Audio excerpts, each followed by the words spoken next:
तिला भेटवायला तुला इथे घेऊन येणं, मग दादा मामांचं चिडणं, तुझं त्यांना सॉरी म्हणणं, मग डॅडूचं तुला सॉरी म्हणणं, खूप जास्त टू मच झाल्या सगळ्या गोष्टी.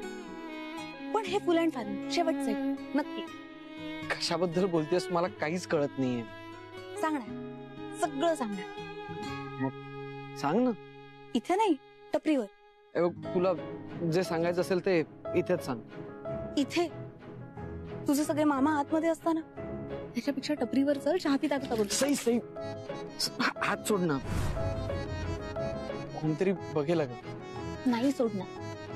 आणि आता तू जर अजून नखरे केलेस ना तर तुला खांद्यावर उचलून घेऊन जाईल, कळलं ना. लाचोच्या किडनॅपिंग मध्ये शमशेर सिंग खूप एक्सपर्ट आहे, माहिती आहे तू. चल चल चल.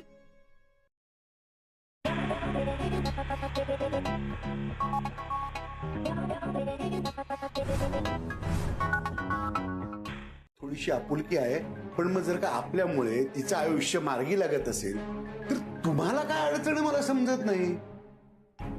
हे बघ दादा, तुम्हाला खरं सांगू का, या सगळ्याच्या पलीकडे सुयशचं आणि तिचं लग्न झालं की आदित्य त्या भानगडीतून मोकळं होईल. तो डॉक्टर सुयश तिची काळजी घेलाय, मग आदित्यच्या डोक्याची काळजी मिटेल आणि तो स्वतःच्या लग्नाचा विचार करेल.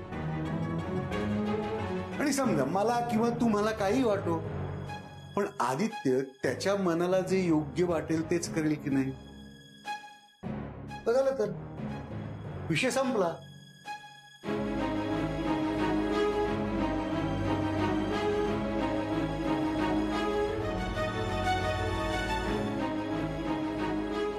आदित्यच्या मनात काय चाललंय हे त्याचं त्याला तरी कळतंय की नाही देव जाणे. मला नीट माहितीये तुझ्या मनात काय चाललंय ते. प्रत्येक दिवस हा नवीन उमेदीने जगायचा, स्वतःला सिद्ध करत राहायचं, तर असता तुम्ही खरे मध्यमवर्गीय. कसला लाजयस यार तू. सई काय ग तू. एक मिनिट, तू जे काही बोललास ते पटलंय मला. तू नको सोडूस ती नोकरी, काहीच प्रॉब्लेम नाही, पण तू होप सुद्धा सोडू नकोस.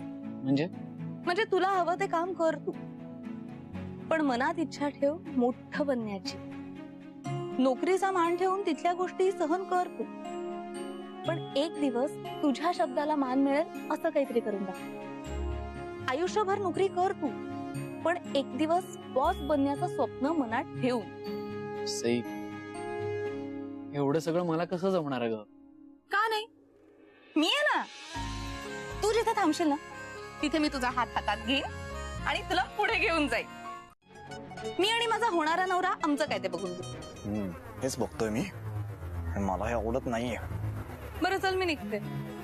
तुला गुड न्यूज द्यायला आले होते, आता डॅडूला जाऊन बॅड न्यूज देते लवकर. चल मी पण पळतोस. Bye bye. अरे तुला पैसे नंतर देतो, असंच आणलं रे मला.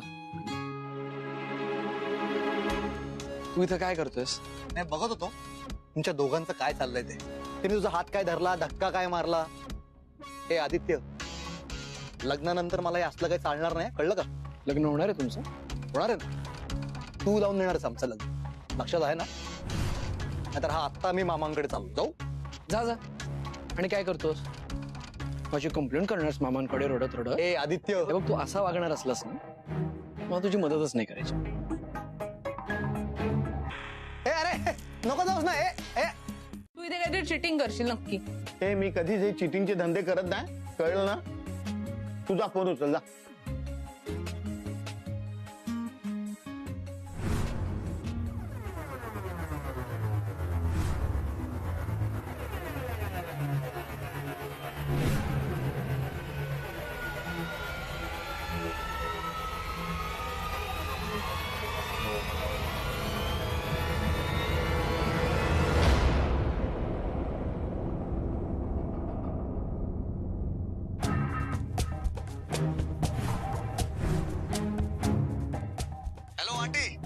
Hello Suzanne. सापडले. शक्यच नाही. तू का खेळलास मी बघत नसताना. नाही तू परत खेळ. अरे अशी तू काय? परत खेळ. आता तुला नाही पडलं, तू चिटिंग केलीस. हॅलो सॉरी हा, जरा गडबड सुरू होती. हा गेला पाहिजे. ती ऍटलीस्ट तुझ्याशी भेटायला लागेल, बोलायला लागेल, असं आता तू वागलं पाहिजेस. ओके, दुसरा टप्पा. दुसरा टप्पा मैत्री. तू तसा बरा मुलगा आहेस, तिच्या टाईपचा आहेस, तिची काळजी घेऊ शकणार आहेस, तिचा विचार करू शकणार आहेस, हे आता तिला दिसलं पाहिजे, तरच तुमची मैत्री होऊ शकेल. आणि सई जर तुझी मैत्रीण झाली नाही तर ती तुला सिरियसली घेणारच नाही. नोटेड. आणि तिसरा टप्पा. तिसरा टप्पा लग्न. जे बात. सुयश, तिला तुझ्याशी लग्न करण्यासाठी कन्व्हिन्स करणं हा सगळ्यात महत्वाचा असला तरी सगळ्यात अवघड टप्पा असणार आहे. हे तर तू करशीलच रे. आणि मी पण सईला मिळवेनच. कारण हा माहितीये. तुला जे काय हवं ते तू मिळवतोसच. कधी, कुठेही, कसंही. पाठ झालंय आता मला. Good boy. तू जे सांगितलंय ना ते मलाही पाठ झालंय. स्वतः कामाला लाग. असं का विचारतेस? काय झालंय? नाही, तसं काही झालं नाहीये, पण पुढे कधी तसं होणार नाही याची गॅरंटी हवी आहे मला तुझ्याकडून. हे बघ आदित्य, काहीही झालं तरी इतर कुणासाठी काहीही करताना आपली मैत्री विसरू नकोस. मी तुझ्यासाठी, आपल्या मैत्रीसाठी काय वाटेल ते करू शकते, पण तू आपल्या या मैत्रीला धक्का लागू देऊ नकोस. जपशील ना आपली मैत्री? हो से, काहीही झालं तरी मी आपली मैत्री कधीच विसरणार नाही आणि ती कधीही तुटूही देणार नाही. प्रॉमिस? प्रॉमिस. ओके, मग बाय. आय प्रॉमिस से. मी जे काही करेन ते तुझ्या भल्यासाठीच करेन, कारण तुझ्या आनंदातच माझा आनंद आहे. जाईल आणि त्यावेळी वेळ निघून गेली असेल. आणि सई सुद्धा. तेव्हा सईला जाऊ देऊ नकोस. अरे तिला जाऊ देऊ नकोस. बस, मला जाऊ द्या. अरे बंधू, याचं काय करायचं? करावंच लागणार मेलो. न्यायदेवतेच्या तराजूचा समतोल साधायचा असेल तर या नाहीतर त्या पारड्यात वजन टाकावंच लागणार. नक्की काय चाललंय तुझ्या डोक्यात?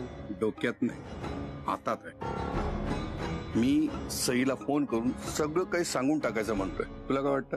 म्हणजे तिला तिच्याशी बोलणार तू? मग काय हरकत आहे बोलायला? अरे तसं नाही रे, आधी आपला आहे ना. मग काय सई आपली नाहीये? मी तिला फोन करून सगळं सांगून टाकणार आहे.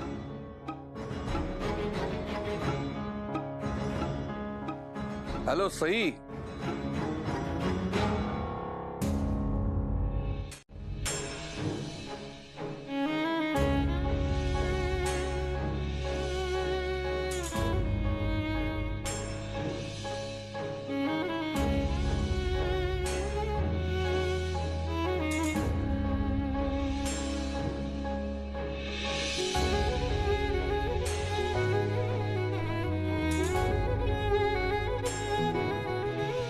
मी अशाच मुलाशी लग्न करीन ज्याला सगळं जेवण बनवता येतं. आणि असाच जर तुला कोणी सापडला नाही तर?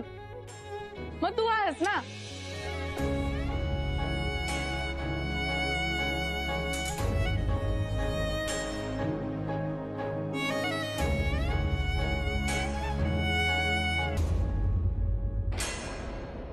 अरे आलास तू?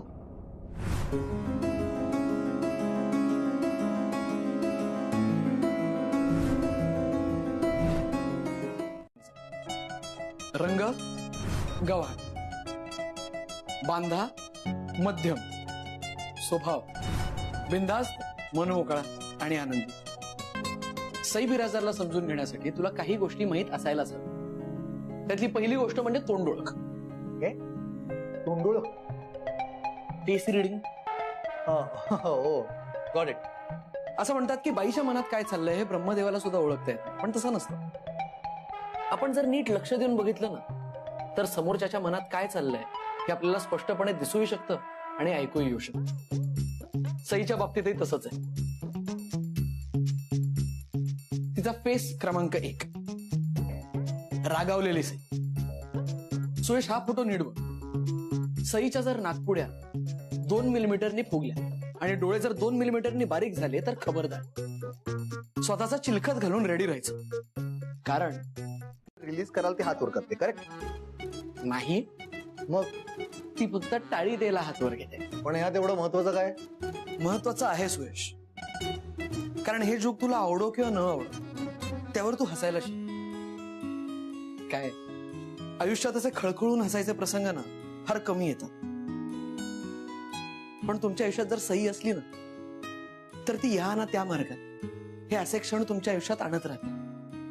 त्यामुळे तो प्रत्येक क्षण तिच्याबरोबर एन्जॉय करायला शिक, त्याला रिस्पेक्ट द्यायला शिक, त्याची किंमत करायला शिक. तू जर हे केलंस ना तर तुला तुझं आणि तिचं आयुष्य कळायला लागेल. चांगली फिलॉसॉफी. Please proceed. चेहरा क्रमांक 3, अस्वस्थ सई. सईकडे प्रत्येक प्रॉब्लेमचं सोल्युशन आणि प्रत्येक प्रश्नाचं उत्तर असतं, पण एक वेळ अशी येते जेव्हा सई स्वतःच अडकते, ब्लॉक होते. सोल्युशन आपल्याकडे नाहीये हे तिला फिलिंगच आवडत नाही. मग अशा वेळेस आपण तिला डीप ब्रीदिंग करायला सांगायचं. सई श्वास घे, श्वास घे. Breathe in, breathe out, breathe in, breathe out, breathe in, breathe out. जेणेकरून काय होतं, तिची अस्वस्थता दूर होते. पण ह्यांनी काम नाही भागलं तर मात्र केस आउट ऑफ हँड जाते. मग तिला स्वतःचाच राग यायला लागतो, रडू यायला लागतं. मग ती वर बघायला लागते, कारण तिला असं वाटतं की वर बघितल्याने आपले अश्रू परत डोळ्यात जातील. मग आपण शिट्टी वाजवायची.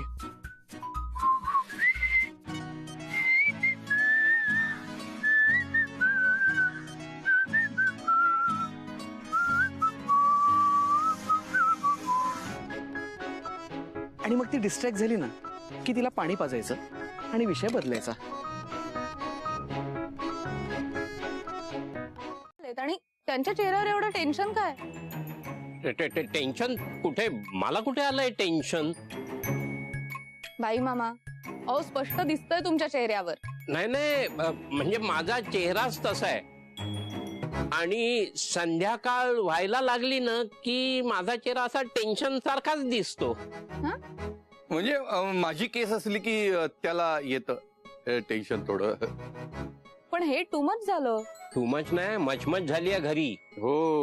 पण मग या केस बद्दल तुम्ही घरीच चर्चा का नाही केलीत? म्हणजे माझ्याशी बोलून काय होणार आहे नेमकं? कारण या सगळ्या प्रश्नांची उत्तरं तूच देऊ शकतेस. तूच वाचवू शकतेस त्या मुलाला आणि त्या मुलीलाही. कोण मुलगा, कोण मुलगी?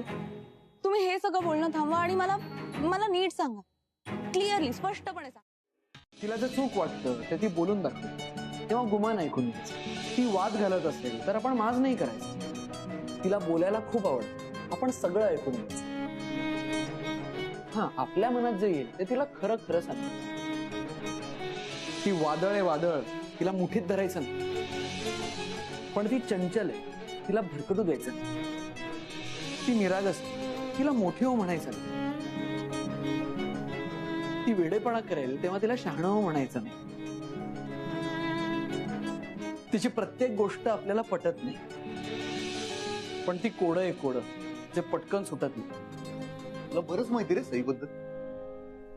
प्रेमाभिमत नाही पडलं ना तिच्या? नाहीतर माझी लाईन क्लिअर करता करता स्वतःचीच लाईन. बस आदित्य, सई फक्त माझी, लक्षात ठेवायचं. हे सगळं माझ्याबद्दल आणि आदित्यबद्दल होतं.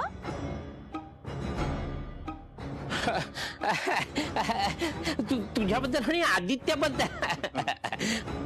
आणि आदित्य असं वागेल का? आणि वागला ना तर गेमच ओव्हर करीन मी त्याचा. आदित्यचा काय संबंध ना? ही सरळ सरळ मर्डरची केस आहे. मर्डर? हो, त्या प्रेम करणाऱ्या मुलाचा मर्डर झालाय. आता तो त्या तिसऱ्या मुलानी केलाय की त्या मुलीने, ते काय कळत नाहीये. मी आता तू म्हणालीस ना की मी त्या मुलाचा जीव घेईन, तेव्हाच कन्फर्म झालं की मुलगी खुनी आहे. जाऊ दे ना, जी केस घ्यायची नाही तर विचार कसला करायचा? चल येतो. Bye bye bye bye. तो काळजी घे. काय बोलत होते? काय हवं त्यांना नको